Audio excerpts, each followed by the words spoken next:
بسم اللہ الرحمن الرحیم۔ ہمارے نبی پاک صلی اللہ علیہ وسلم جب ہجرت کے لیے مجبور ہو کے اس دعوت کی محنت میں ایک وقت ایسا آتا ہے کہ قوم ہی مخالف ہو جاتی، تو اللہ کے نبی مکہ میں تھے تو بیت اللہ میں آتے تھے، نمازیں پڑھتے تھے، نفل تھی، فرض نماز تو تھی نہیں۔ پھر حضرت حمزہ نے کلمہ پڑھا، حضرت عمر نے پڑھا، تو پہلی دفعہ مسجد میں نماز پڑھے گی، نفل ہی تھی، فرض نہیں تھی، لیکن پھر بھی جب زیادہ ہو گیا کام اور رہنا مشکل ہو گیا تو آپ نے ہجرت کا ارادہ کیا۔ ادھر حضرت ابو طالب فوت ہو گئے تو ان کی وفات سے جو باہر پروٹیکشن تھی وہ ختم ہو گئی، ادھر حضرت خدیجہ فوت ہو گئی ایک ہی مہینے میں 10 دن کے اندر، پہلے چچا پھر بیگم، تو باہر کا آسرا بھی ختم ہو گیا، اندر کا آسرا بھی ختم ہو گیا۔ تو باہر چچا سینہ سپر تھے، اندر حضرت خدیجہ زخموں پہ مرہم رکھتی تھی، تو جب آپ دونوں طرف سے تنہا ہو گئے تو پھر قریش نے تنگ کرنا، پہلے ہاتھ نہیں اٹھاتے تھے، پھر قریش نے مارنا شروع کیا، پیٹنا شروع کیا، تو اس پر ہمارے نبی فرماتے ہیں ما اسرا ما وجدنا فقدک یا اے میرے چچا، تیرے جانے کی کمی بڑی جلدی محسوس ہونے لگی۔ پہلے کوئی ہاتھ نہیں اٹھاتا تھا، پھر مار پیٹ، پتھر، روڑے، اور گردن میں چادر ڈال کے عقبہ نے جو مروڑنا شروع کیا، آنکھیں باہر نکل بے بسی کے ساتھ، اور سجدے میں تھے تو اوپر آ کر اونٹوں کی اوجڑی پھینک دیا، آپ کو اٹھنا مشکل ہو گیا۔ یہ سارے کام چچا کی وفات کے بعد ہیں، چچا کی زندگی میں کوئی ایسا نہیں کرتا تھا، ویسے منہ سے تنگ کرتے تھے، ہاتھ کوئی نہیں اٹھاتا۔ جب یہ دونوں آسرے ختم ہو گئے تو پھر آپ نے کہا چلو میں طائف چلا جاؤں، شاید وہاں پناہ مل جائے۔ وہاں تشریف لے گئے تو انہوں نے وہ حال کیا، جب 3 میل اللہ کے نبی کو تو پتھر پڑے، اور آپ گرتے تھے اٹھتے تھے۔ تو جب آپ واپس پہنچے تو آپ کو مکے میں داخل ہونے کی ہمت نہیں رہی، تو آپ نے سہیل بن عمر کو پیغام بھیجا، مجھے پناہ دو، میں اندر آنا چاہتا ہوں۔ اس نے انکار کر دیا۔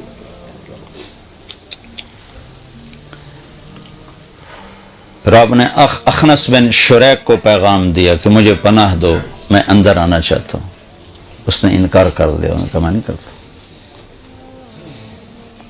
پھر آپ نے مطعم بن عدی کو پیغام بھیجا کہ میں اندر آنا چاہتا ہوں، مجھے پناہ دو۔ تو پھر مطعم اپنے بچوں کو لے کر گیا اور آپ کو لایا اور کہا کہ میں نے ان کو پناہ دی ہے، ان پر کوئی ہاتھ نہ اٹھائے۔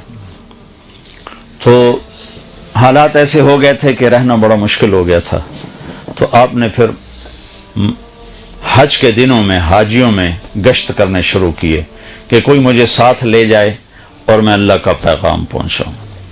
تو سب سے زیادہ جو دکھ والی بات آپ سنتے تھے وہ یہ ہوتی تھی کہ قبیلے والے پوچھتے تیری قوم کا تیرے ساتھ کیا معاملہ ہے، تو آپ فرماتے انہوں نے تو جھٹلا دیا ہے۔ تو وہ کہتے جب تیری قوم نے تجھے جھٹلایا ہے تو ہم تجھے سچا کیسے جانے۔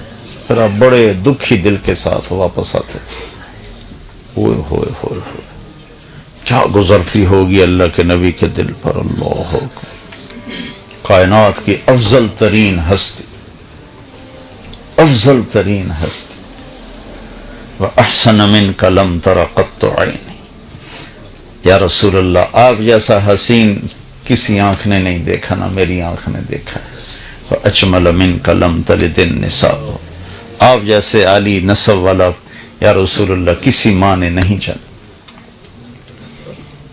اتنا فَكَانَ قَابَ قَوْسَيْنِ أَوْ أَدْنَىٰ، اتنے اونچے مقام والے، عَسَىٰ أَن يَبْعَثَكَ رَبُّكَ مَقَامًا مَحْمُودًا، اتنے اونچے مقام والے۔ بنو حنیفہ کو دعوت دی، انہوں نے گالیاں نکالی، آپ اونٹنی پہ سوار ہوئے، اونٹنی کھڑی ہوئی تو اس نے پیچھے سے نیزہ مارا ابن بجیرہ نے، تو آپ اونٹنی سے گر کر زمین پر آئے، یوں گرے، چٹانوں کے اوپر گرے۔ یہ وہ ہے جس کے چہرے کی اللہ نے قسمیں کھائیں، والضحیٰ، جس کی زلفوں کی قسمیں کھائیں، واللیل اذا سجا، نیزہ لگا، الٹ کے گرے۔ دعوت دیتے تھک گئے، نتیجہ کیا ہوا، کسی نے منہ پہ تھوک دیا، کسی نے تھپڑ مار دیا، کسی نے کرتا پھاڑ دیا. اب اس امت کو سمجھانا پڑ رہا ہے کہ تبلیغ بھی توڑے ذمہ ہے. کتنے لکھا ہے ساڑھے ذمہ؟